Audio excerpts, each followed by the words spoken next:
You are listening to SPN, the Sports Podcasting Network.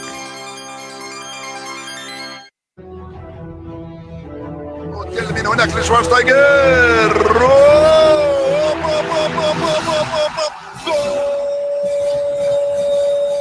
Va a pegarle Ronaldinho Gaucho. Ya lo hace. Pierna derecha, directo al arco. ¡Golazo! ¡Golazo! ¡Golazo! ¡Golazo!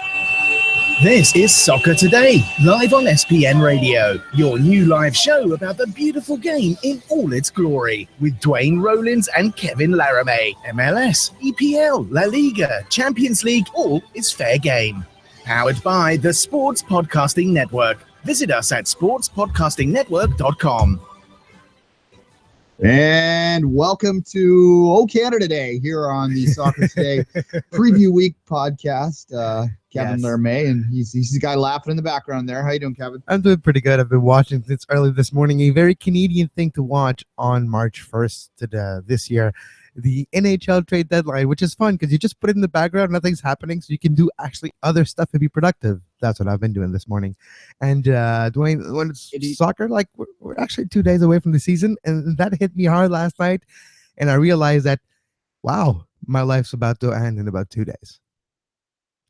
I did re-up MLS Live last night. I have to send a couple emails out to get it back on the media account, but right now I paid it like the rest of you folks out there last night, and away we go. Although I'm a little weird, but it's weird the format this year, the way it looks when you sign up for it. If you signed up, you'll know it looks different, and it looks like they've taken the archive games off, which I hope is not the case. It's not the case fully. I think there's 5 years. And it's in a different place, or maybe 2. I think it's 2 seasons, but I might be speaking through my hat here.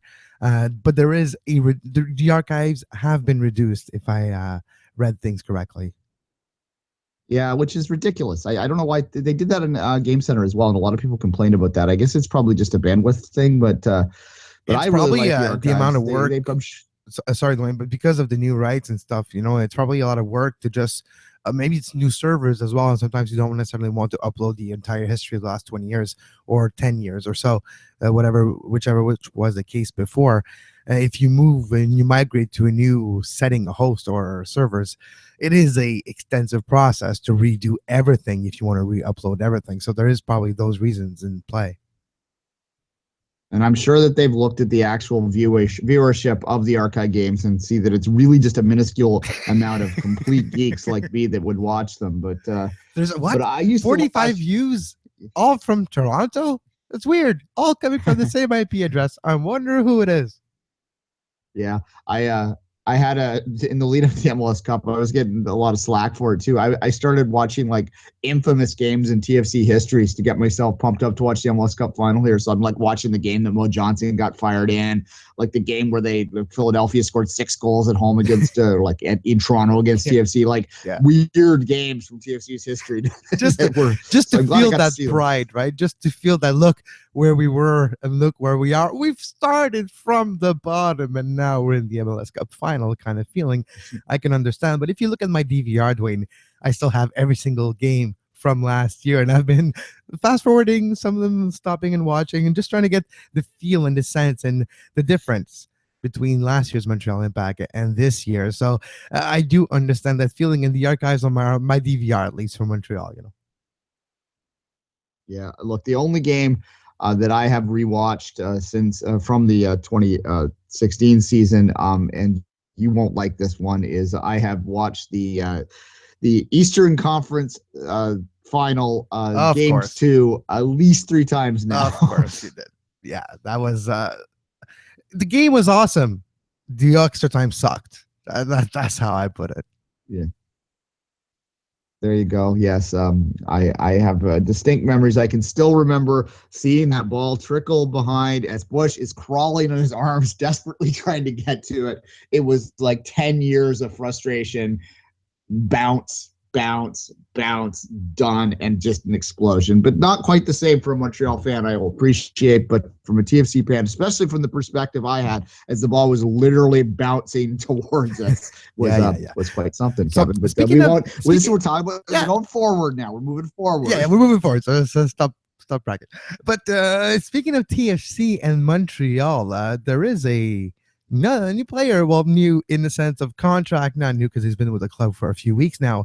A trialist with the club, but Daniel Lovitz, American player, defender, signed for Montreal. A French player, you would say, a sub more, a power sub maybe on the defensive side, a depth player, played 41 games for TFC in 2 years, haven't scored a goal, being used more of a sub, majority of it, than more a defender. But Duane, Daniel Lovitz, what can you tell Montreal fans about Daniel Lovitz, former TFC player? Well, that he never did score in the air, so we never got to sing "Lovitz in the air." Ooh, no, love is in the air. Oh, that's awesome, though. Montreal supporters, get behind that. Love it's in the air. You want to know a weird fact? You remember that song? What's that? At my uncle's wedding, he was there, Martin Stevens, and he sang his song. Oh. And he had to leave after because he had to go sing his song somewhere else. It was awesome. And I said a wedding, I think it was a golf tournament, actually. So, because you know why? He was working. He was actually working at that golf club. There you go. Full disclosure. Wedding, golf tournament, equally as joyous, I'm sure. Oh, they were the same place, so it was a nice golf place. So let's just say, so that's why I got confused. It was the same hall. So whichever event was, Martin Stevens sang "Love Is" and not "Love It's in the Air." But yeah, to be serious, got a little speed. He played in the midfield mostly in Toronto, so it'd be interesting to see if he plays at the back again. Just got squeezed out by what is an immensely talented midfield by TFC there. I never quite found it. They liked him enough that they actually made a trade in the expansion draft because New York had claimed him and CFC had claimed him, and then they actually brought him back. So there's talent there. So that's an interesting move, and certainly another addition for depth for the Impact. Speaking of the Impact, I was a bit surprised. And we talked to Paul Torino yesterday. He sort of put them under the playoffs as well. I'm surprised at how many people out there are predicting the Impact to go below the line this year. Is that surprising you? Yes and no. It's with our group of people that we talk about, we know what their feeling is toward the Montreal Impact, and it hasn't changed since last year. It's because of their age, because of the age of the midfield, because of either unproven components or still the underdog factor. Montreal Impact are a team that is a high and low type of team in a season. They will have good spurts and they will have bad spurts, and the way they finished the regular season was a little bit anticlimactic, and then going into the season and going on a run, but they impressed with results, but not with the way they got the results, not with the journey through the games and then have results. They impressed with the counterattack, but in mindsets of pundits and people who analyzes clubs, sometimes they value possession, ball control, movement of a game, control over the game more than opportunists in getting a chance and going for it and scoring that goal and getting that result, which both are same means to an end. Basically, the end is to win a game, and the means to get there could change. There's a lot of different ways to build a roster, to build players, and age could be a factor. But if you manage it properly at the right time, we saw what it can happen in a run in the playoff. Is Montreal more deep than they were last year? No, but the depth problem moved with the arrival of Viregi, and I call it addition by doing anything, is Andres Romero coming back from injury and being maybe one of the key pieces they needed in that midfield. So when you look at that point, I can understand why they are really being cautious with their predictions toward Montreal, because there's not a game changer that came into town. They lost Drogba, so in their mind, they lost their best player, quote unquote, but he wasn't the best player last year. Mancosu was. Mancosu's here for the next 6 months for sure. We'll see after. Zemali's coming this summer. That's going to be a huge signing. If you don't know Zemali, please take the time to watch games from Bologna, his highlights. He had a great moment just a few weeks ago with like 7 goals in 5 matches. Zemali is lighting it up in Serie A, and I do feel that his play is going to be very close to what he can bring to Major League Soccer. There's a correlation, I feel, between those two leagues and the tactics and the way the league is played physically and body and shoulder to shoulder. It's very similar to what you can find in some games in MLS. So you do have some intangibles with Montreal, but because of age, because of tactics that were used that are very brings a lot of result, but it doesn't give the perception of a very dominant team. And when you assess the season and do some handicapping, you're trying to generalize a way a team is, and it's hard to generalize a counter-attacking team as a powerful and dominant team. So there's all those aspects I understand why people are putting him at the playoff. But look, there's an expansion team in the East. There's still a few teams that are only 3 years in and they're having some trouble. Orlando. So I do feel the Montreal will be in the top 6 at the end of the season. Fair enough. The odds came out yesterday in terms of who the Vegas folks, the bookies, are picking to win the MLS Cup. Now, always keep in mind when you listen to odds that this is not necessarily a reflection of what they feel the skill level is. It's a reflection of how they feel they best can manipulate the market. They are business after all. Yeah, but there is a little bit of a measure there. In layman's term, like you once explained to me, it's the bookmakers' way. They make odds to make sure that the fans that usually put their money on those type of situation will be enticed to do so, and the fans that won't because they don't have hope won't, and it's normal, and that's why the odds are looking like this. Maybe the favorite is not the clear favorite, but it's the favorite for the market who they think they can have the most amount of money generated because of those odds. Yes, exactly. The Impact are 28-1 to win the MLS Cup, right smack dab in the middle. The Whitecaps come in at 33-1. 28-1? No, that's not too bad. You put $100, you get 2,800. That's not too shabby. No, and exactly 33-1 on the Whitecaps. TFC a little bit more, 5.5-1. So you get for every dollar you bet, you get $5.50 back. So that's a future bet that maybe it doesn't have a lot of value, to use the terms. Going down the list real quick, and the rest of the Red Bulls are the number one bet. And again, that's probably reflective of the fact that New York's the biggest market. The Red Bulls are the Supporters Shield, or they weren't the Supporters Shield champions last year, but they're always in contention in that regards. They've been near the top for the past few years, but they are 5-1. LA Galaxy at 6-1, Seattle 6-1 as well. Dallas at 8-1. That's probably not bad value if you want to talk about 10-1 for Colorado. NYCFC at 14-1. Kansas City 14-1. DC United at 20-1. Portland at 22-1. Columbus 25-1. I mentioned the Impact at 28-1. Just flipping the page here real quick. We go to Orlando City coming in at 33. The Earthquakes are at 33. That seems a little high to me. RSL at 41. Chicago at 41. The Revolution at 50-1. The Union at 50-1. Atlanta United at 66-1. If someone wants to be really daring, that's maybe some good value there. Yeah, it's a big gamble to have an expansion team winning the MLS Cup, but because it's unproven commodities, right? With Atlanta too. But if I was an Atlanta fan, maybe I would fork my money for those odds. Put $10 down on it. It's worth that. You'll get $660 if you win. Yes, exactly. Houston Dynamo, the second worst odds, the worst odds of the established teams at 100-1, and Minnesota United 125-1 to win the MLS Cup. That's probably too low. I mean, that's probably too good odds. I wouldn't touch that one with a 10-foot pole. You'd be throwing your money down the toilet. Minnesota United, they may be competitive, they may surprise me, but they ain't winning the MLS Cup. So there you go, Kevin. All right, we got Rudi Schuller coming on the line in about 5 minutes to preview the Canadian teams a little bit more. In the meantime, Kevin, let's move to the women's side of the game. There are two big tournaments starting today in the She Believes Cup, which is really awkwardly named, in my opinion. However, if you believe, I guess you believe. And the famous Algarve Cup, which we can't say that often, but Canada, defending champions. I know we might be able to say it more often, because it seems like what's happened is that when they created the She Believes Cup, they basically took the Algarve teams that were typically going there, which were the top teams in the world, and moved them. And then the Cyprus teams, which were typically the secondary teams, which included Canada, and Canada was the most dominant team at the Cyprus tournament, then moved to Algarve. So that's what's happened here. Canada will open its tournament against Denmark. The U.S. Plays today as well. I don't have it in front of me. Who do they play? Do we know here? Anyway, they play some in Germany. There you go. March 1st, 7 p.m. tonight. It's Fox Sports Go if you're down in the United States. I'm sure there's ways to watch it in Canada if you're so inclined. Algarve, not quite as much. The streams have always been touch and go there. It's a little difficult to watch. Sometimes you get the final.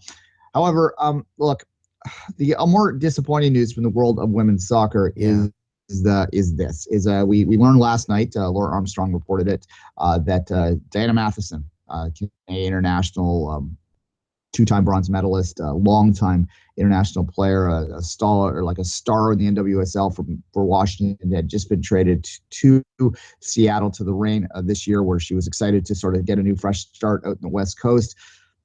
Her ACL is blown, and I can't help but think that might be the end for Diana, and that's unfortunate. It's the end for this season. She will miss the entire 2017 season, so at least we know that. We hope her speedy recovery and the best going forward. It's unfortunate. It's the same knee that she injured a few years ago, and it's quite unfortunate that injury in training camp, the extent of the injury that she will miss the entire season. So it is very unfortunate on this side of thing. Timing wise, just after an Olympic year, she could maybe come back in time for the next Olympic cycle, which it could be interesting there, but it's still a very big injury in a time in her career where it was maybe now or never. So it is unfortunate for Diana Matheson, and unfortunate quite doesn't cut it as an adjective right here. Yeah, look, it's sad. This is a player that has been. She's not Christine Sinclair, but she has been she's the Robin. If Christine Sinclair was Batman or Batwoman, I guess, then Diana Matheson was Robin, right? Like that these two have been hand in hand in terms of the evolution of this team. And I think that if the comic book people out there will tell me Robin's more important than he is. I'm not really a comic book person, but Robin has been every bit important in the Canadian women's national team perspective here. She's been vital to their success, and I think she probably was going to have a reduced role in that situation, but she certainly still had a lot to give, it seemed, and we were all happy to see her come back and get some time in the World Cup. After that horrific injury, it was more like garbage time, but we did get her in at the home, and then she was able to get the bronze medal the next year. So I think from a national team perspective, it's going to be very difficult, but hopefully for her long-term health and her long-term abilities, she can get back and get fully healthy and make the right decision in terms of her career, Kevin, because, she's still a young woman in terms of the world, not so much in soccer terms. And you hope that maybe the considerations about your mobility and such going forward matter, because, and ultimately we saw it with Carl Lang here in Canada, where she had multiple knee injuries and ultimately decided to finally shut it down so that she would have the quality of life moving forward. And I think maybe you have to make those kind of considerations. It's unfortunate, but here we are. Yeah, exactly. So again, it's unfortunate, and good luck to Diana Matheson on her recovery. Exactly. All right, Kevin. Let's take a break. Get Rudi on the line. We'll get him fired up, and we'll preview the Canadian team.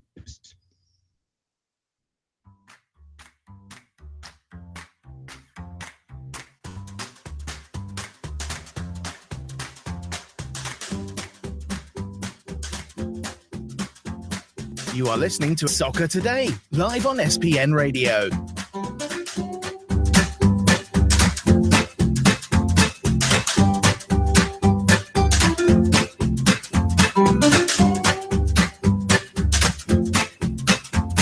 Visit sportspodcastingnetwork.com for more. And it's a great pleasure that I welcome Rudi Schuller to the show of the Sporting News. Rudi, can you believe that the season starts in 2 days? Yeah, I can and I can't. In some ways, it feels like the longest preseason ever, but also the shortest, because we've been talking about how short it's been for about 6 weeks now. And once you spend a lot of time talking about how short the preseason is, it kind of defeats the purpose, right? So I think I'm ready to see this thing kick off. All right, Rudi. We brought Rudi on to take a hyper focus on the three Canadian teams, and let's start in our backyard. Rudi and I are both based in Toronto. Obviously, the defending Eastern Conference champions. I've already been ribbing Kevin a little bit off the top of the show about that, rewatching that Eastern Conference final. But Rudi, look, the hangover effect is something that you and I have talked about a couple times, that we've talked about a lot. Have you seen anything in this preseason? And it's been difficult to watch a lot of the preseason for TFC, but have you seen anything? Have you heard anything that suggests to you that they're anything other than focused on just taking or continuing on where they left off? Well, the majority of the preseason seems to be exactly where TFC left off over the last 2 months of the season last year. They seem pretty dominant from the limited amount of clips and video I was able to see. Other than the final game against Chicago Fire, where Greg Vanney just kind of said, you know what, I think the guys are just ready to get the season on with, and they're honestly looking past this game. I'm not too worried about it. It's one game. Chicago seems to be a paper tiger at this point anyway, given their preseason results. I think they're going to be better than last year, but I think they're highly motivated. Whereas TFC, this is a veteran group, and they know that the preseason is just basically to get your legs together, get some chemistry together, and get things ready for March 4th and beyond. And saying that they're a veteran group, in saying that, I think that this is a group of players that isn't going to let things kind of dwindle and have a hangover effect. I think they're going to hit the ground running. I think that was the whole point of this whole consistency kind of narrative that they're pushing out. That they don't have to familiarize with each other anymore. They don't have to really learn Greg Vanney's tactics outside of the two new guys and a couple of the younger guys that they brought in. And for the most part, this core knows exactly who they are and who each other is, and they know exactly what they need to do. So I think what the aim is that they will hit the ground running against Real Salt Lake and keep that going from there, rather than have any kind of hangover effect. Because we saw it last year with Columbus; they had a massive hangover effect. Of course, there were other issues in the locker room that came out later on. Those issues don't seem to exist with TFC, just from being in the locker room and of course being close to the team. I haven't seen any of that. It seemed to be a very close locker room, much closer than previous editions of TFC, which isn't a high bar, of course, but it is what it is. But that's all my long-winded way of saying that. I think that they've prepared well to get the season started when the season starts, and not have to wait 3-4 weeks to get everything to gel, because I think that they're already gelled. They've been gelled for a while now, and now they're just as eager as everybody else to get things going. I was on the phone once with a TFC player when a brawl broke out behind me. Yeah. I was doing an interview for MLS Cup Soccer. Anyway, moving on from that, you mentioned the veteran presence, and we all sort of know the names that will obviously play key roles this year with TFC. But the one player that did sort of jump out in preseason and sort of make a mark and sort of scream out to be heard and to be reckoned with was Jordan Hamilton, who got quite a few goals in this season. Do you see a role for him, a significant role for him this year, or is it more a case that they're going to have to find ways to get him in garbage time and cup time, maybe even get him down to 2 a couple times? What will Jordan Hamilton's role be with TFC this year? Well, I think it'll be similar to last year. He's not going to start unless there's injuries, and he's behind obviously Altidore and Giovinco and Ricketts as well.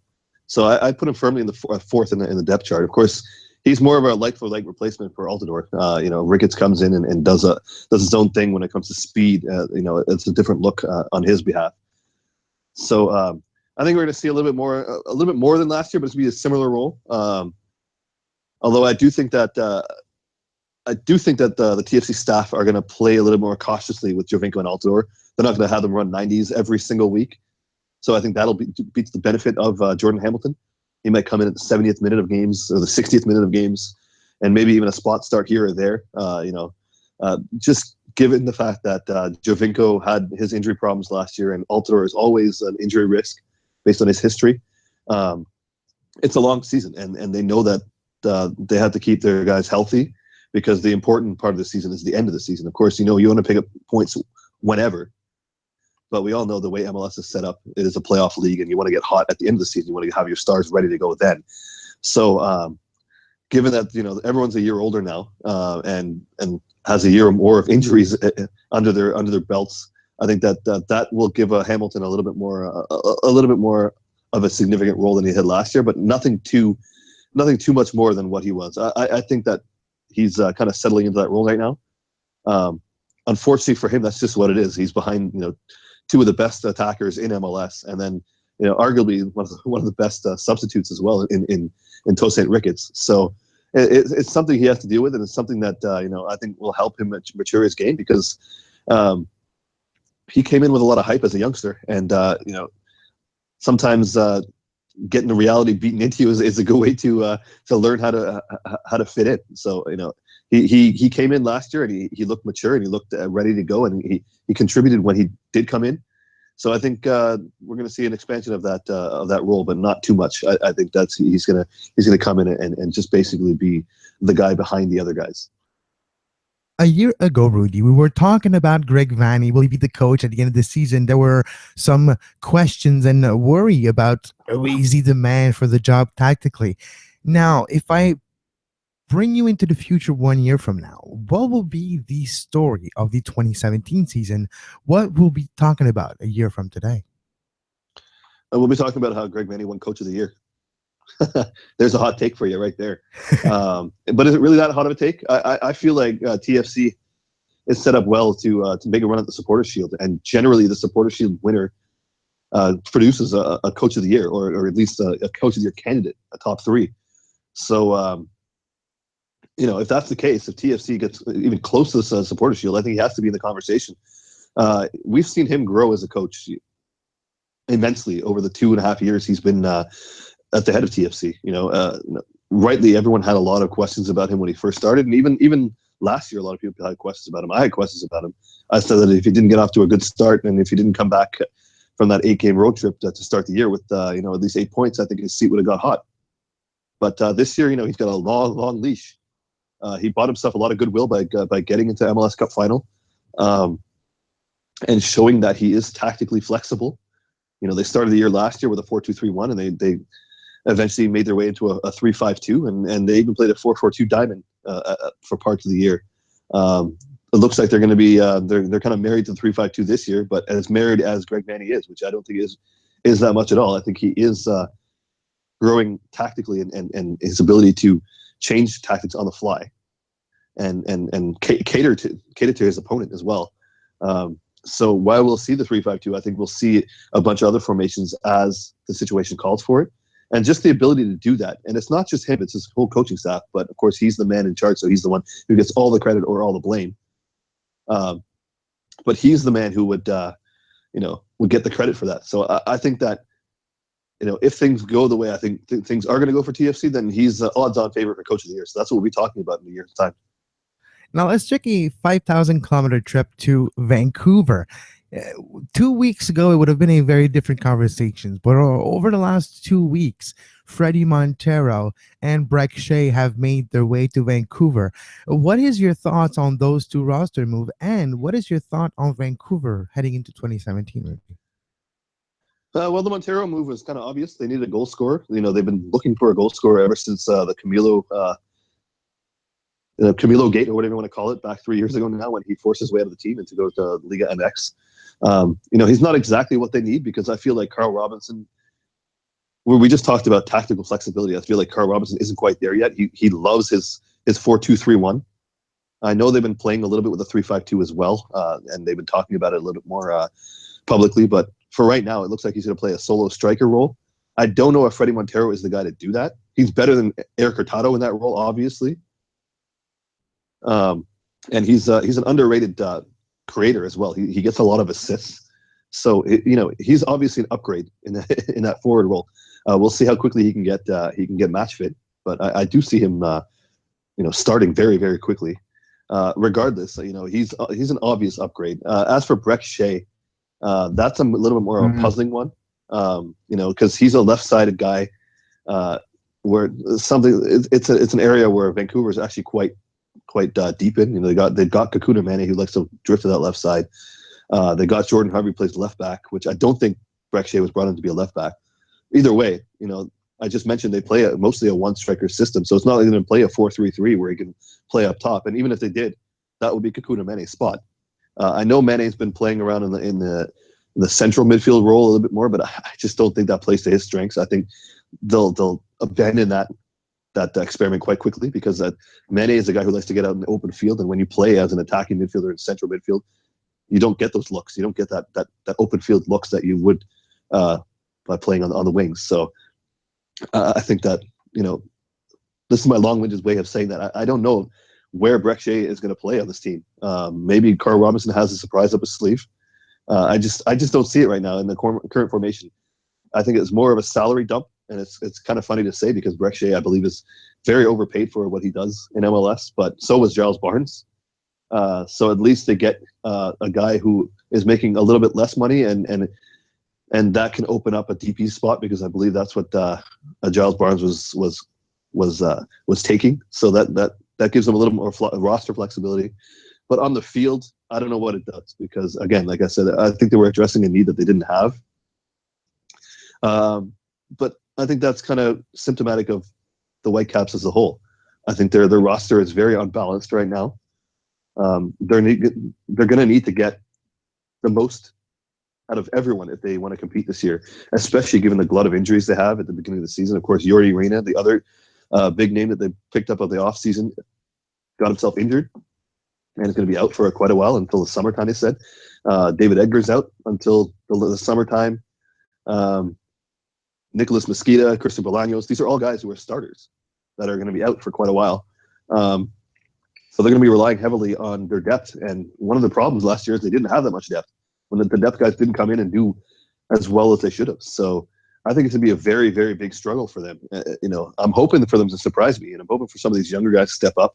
And the not so young guys anymore, like a Russell Tybert, needs to take the bull by the horns and make a position his own. And some of the other, Marco Bustos is another one who basically has a golden opportunity in front of him now with all these other creative types injured. This is, that's his role. He can take that and run with it. So maybe there is a little bit of a silver lining there, but either way, I think it's going to be a struggle for them. They're going to have to get the absolute most out of what they have right now just to compete in MLS, unless they make some significant upgrades. We talked about Jordan Hamilton with Toronto. So I guess we should talk about Alphonso Davies, the 16-year-old now for the Whitecaps. He did get the start in the CCL game. Had one of the worst touches I've ever seen in my life when he had the open look in front of goal there.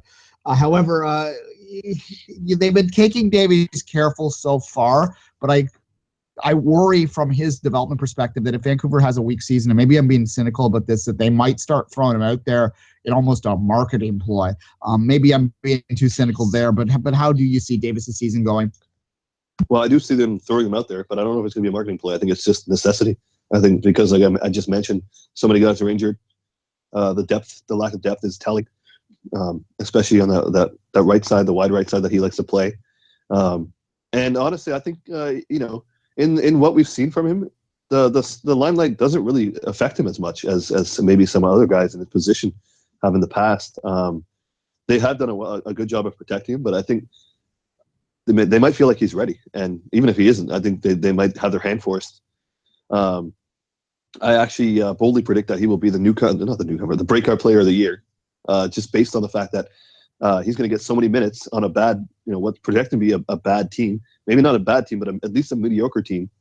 And I think that he's got the tools to grow very quickly and adapt and be a very exciting player. Maybe another in the Kekuta Mane role. Maybe not as tricky with the 1v1 stuff, but I think that he's a little bit smarter on the ball than Kekuta Mane is. He doesn't try to take on 3-4 guys at a time. He tries to play a little bit more in a team system. And that will help him a little bit more because it won't put the onus on him to be as good as Kekuta Mane. But with the speed and the open field play, I think that's what I'm getting at. Where he can be a similar type player on the other side of the field. So that's another hot take there, saying that he could be the breakout player of the year just because of the circumstances that I think Vancouver's going to be forced to play him. And I do think that the kid has shown that he can handle it. In the limited looks he's got. Now, of course, things could go completely pear-shaped, but I don't think it's going to happen. I think that he's shown that he is up to the challenge. All right. Every time I have a Whitecaps guest on, we have the same conversation. It relates to philosophy of the club, and the philosophy of the club as it relates to big name signings. If this is another non-playoff season for the Whitecaps, we're going to project a little bit here. Do you think that they then re-examine this idea that they can get by signing those sort of $1 million DPs as opposed to those $3 million DPs? I don't think so. Just because there's many examples across the league of teams being successful without doing that. Look at a team that the organization, or at least their fans, seem to hate in FC Dallas. And that's of course the shining example of a team that can do it without spending a lot on DPs. Of course, they do have DPs, and they do spend money above the salary budget, but it's obviously nowhere in the same league of the TFC, NYCFC, LA Galaxy, Seattle kind of role. They do it smartly, and they've been working on their academy forever. That's where they spend their money, is working on their academy. So I know that the Whitecaps do spend a fair amount of money in their academy as well, but for some reason it just hasn't gone according to plan for them. They always seem to have a lot of prospects that never quite make it. And I know I just talked about Alphonso Davies possibly making it.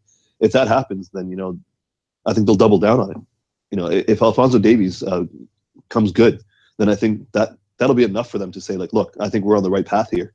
So I don't think, given the current ownership of the Whitecaps, that they'll ever be a massive spending club.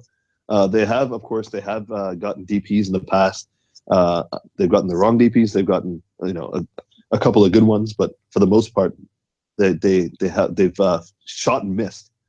And I don't think that they're a team that likes to take those risks with that kind of money. So Freddie Montero is like the safest choice of a DP you can get. He's on a loan, so he's probably not getting paid his entire wage by the Whitecaps. He's a guy who's proven in MLS. I think that's more of the type they'll try to go. There's always been not always, but over the past several weeks, there's been these Tiber Hutchinson rumblings. He's another guy who's more of a safe choice because he's coming in at an advanced age for a soccer player. He's Canadian. He's familiar with the BC place and whatnot, and he's still got it. I don't think there'll be any kind of adjustment for him because he is Canadian. He's used to the travel when he goes for World Cup qualifying games, for Gold Cup and whatnot. He's used to traveling all over North America with the Canadian national team. So he's the type of player they'll aim for, and he's not going to cost as much as obviously a Sebastian Jovinko would. So I think that's the kind of the upper echelon of what the Whitecaps are looking at, and that's not really to detract from what they're doing, because I think that can be a successful way to go about things. I just don't think they found that balance yet, and maybe they'll find it. I do think that they are modeling themselves after the FC Dallases and RSLs of the world that have a very strong academy, and they like to bolster it with smart Moneyball DPs rather than the home run balls that some other clubs tend to go for. I just don't know if they have the patience and the maybe the flexibility to go to make a success of it. I haven't seen that yet, and I'm in more of a prove it to me kind of stage right now, because they've taken so many shots over the past couple of years and missed. I feel like they're at a crossroads now, and I think that Carl Robinson himself is at a crossroads now. I think that if they miss the playoffs again, I think that he could be gone. Now, when we talked about Toronto, Rudy, we talked about consistency and a continuation of a project heading into 2017. A very similar offseason happened in Montreal with just a few key pieces added, more for depth or addressing some issues. When we're talking about Adrian Oregi arriving in the midfield last week, or a Chris Duval trade in the offseason, when you're looking at the Montreal Impact roster heading into the season Saturday, what is your worry? What is the one point you feel that they didn't address heading into this season? Age. I've been saying what do you want them to do for that? What's that? I'm like, they can't change the age of players now. No, of course not. I know what you mean. I'm just saying. You know what I'm saying, though, right? Yes. I think age is the biggest enemy right now. Because they're starting 11, and I've been saying this to anybody who will listen. They're starting 11. Their average age of the start 11 really worries me. It's the only reason why I don't think they're right up there with TFC and Seattle and FC Dallas as Supporters Shield odds-on favorites. Because I don't think that they have a starting 11 that can last 34 games without significant time of loss, lots of playing time and injuries and whatnot. They're projecting rather to have a central midfield of, I know you just mentioned Oregi, but I don't know if he's going to be a starter right off the block. So the central midfield of Patrice Bernier, Hernan Bernardello, and Marco Donadel, that's a very old central midfield. And that's the position on the field where you run the most. Those guys are not going to get 34 games in each. It's just not going to happen. And then you look all over the field, everyone's 30 plus, aside from Duval and Oyongo and a couple others. 7 or 8 guys are 30 plus. I just think that it's not. I feel like this team is built more for the end of the season than the entire season. I'm very high on Montreal's chances in the playoffs. I think they are a tournament team. They've proven that over the past few seasons now. They get up for tournaments. They get up for short bursts rather than the kind of the marathon of the season. And fair credit to them. They've built a very good team that can compete in those kind of situations. But over the course of the season, I just don't see them lasting that long. I know that they brought in some other guys that can spell some of these older guys, but there's not enough depth all over the park that I think that they're going to be a serious Supporters Shield contender, which, fair enough. Not every team can be, but I still think they're going to be top 3 in the East. They have the talent for it, of course. And then when the playoffs start, look out, because I think this is a team that can cause some damage and possibly win MLS Cup. So to me, it's always been about their age and the age of the starting 11 more specifically, just because I don't think that there's a lot of younger guys that can do what these older guys are doing. Of course, I know that's the story in MLS, that the starting 11 is always going to be better than the depth guys. But I feel like the starting 11 is a little too old for my liking when we're talking about the regular season. But as long as they can get everyone healthy and good to go at the end of the season, I don't think they're going to care. The Didier Drogba era came and went. The Mali era is going to start this summer. Are we overlooking Piatti? I don't feel like Piatti's getting his just due, especially this offseason, what he can do almost by himself. Are we overlooking Nacho Piatti heading into this season with the predictions of MVP or predictions of where the Impact are going to finish? Are we overlooking Piatti as a whole? I don't think so. I honestly, I'm going to correct you. At least I'm going to say that the Piatti era has already started, and it started last year. I know Didier Drogba was great for ticket sales, and he came in and he scored a lot of goals in a very short amount of time in his first half season.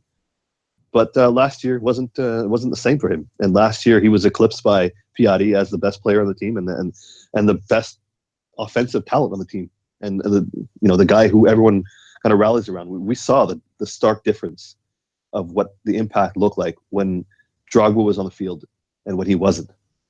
And I believe that's because when Drogba was on the field, he took the attention away from Ignacio Piatti.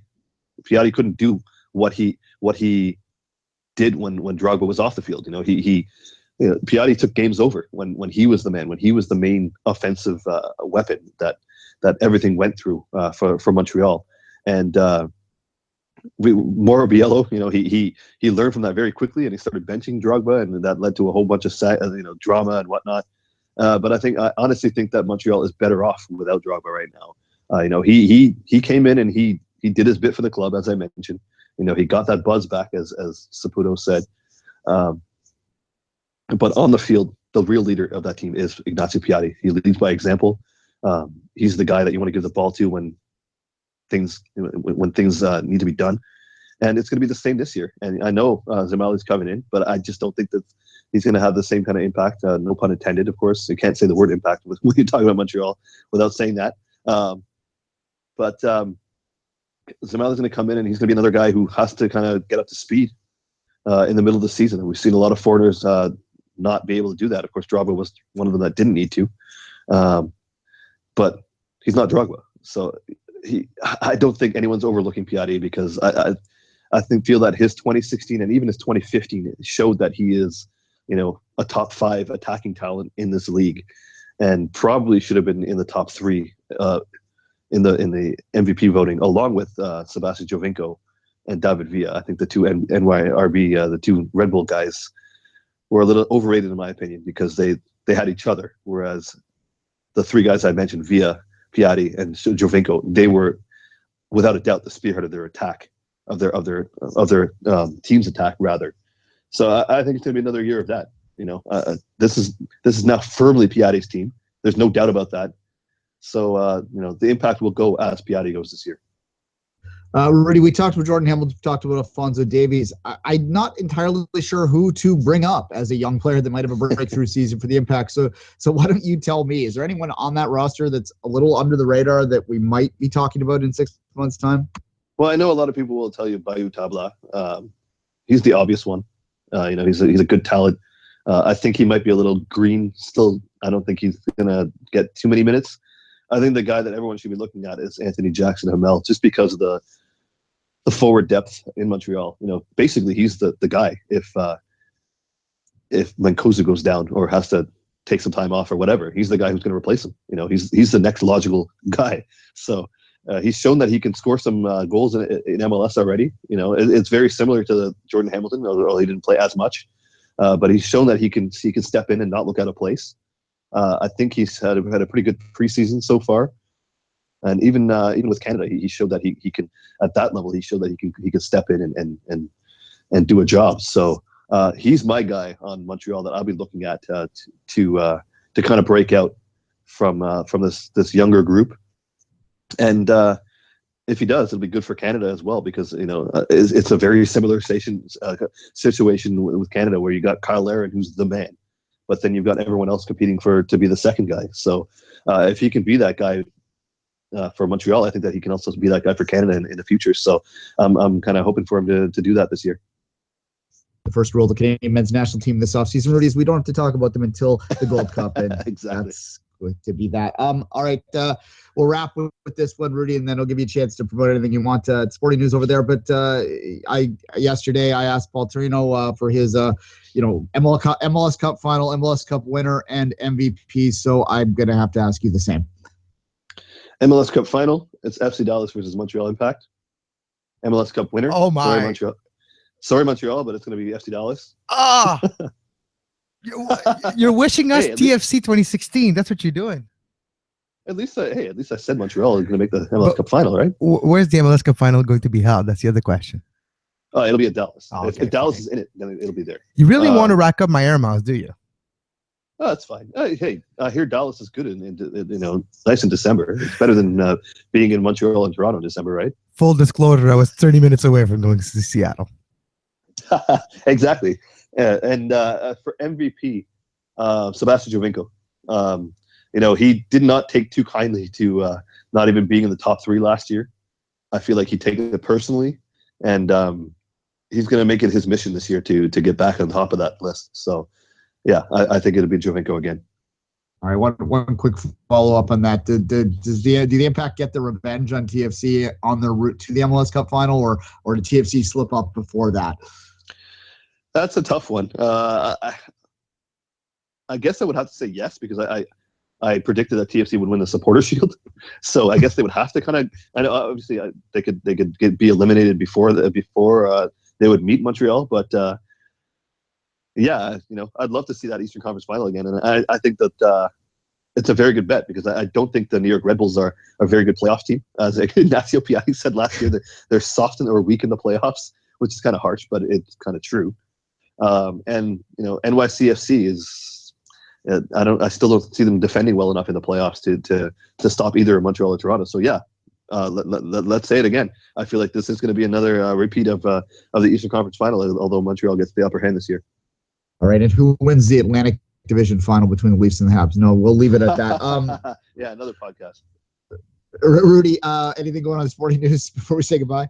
Oh yeah, we're knee deep in MLS preview season. We just put out the power ranking today, which was written by. Well, not written. Well, it was written by yours truly, but it was all of our editors and writers that voted on it. It was quite a tedious process. I didn't realize how much math and how much calculation had to go into power rankings, but there it is. So we have that.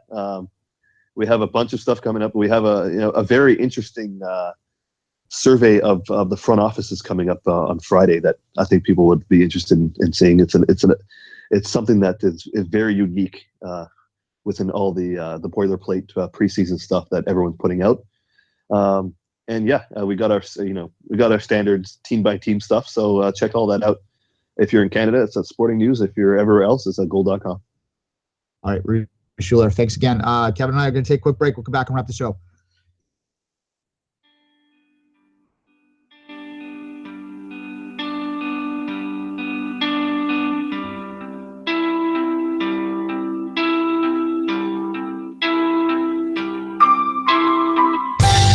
You are listening to SPN Radio, powered by the Sports Podcasting Network. Visit sportspodcastingnetwork.com for more.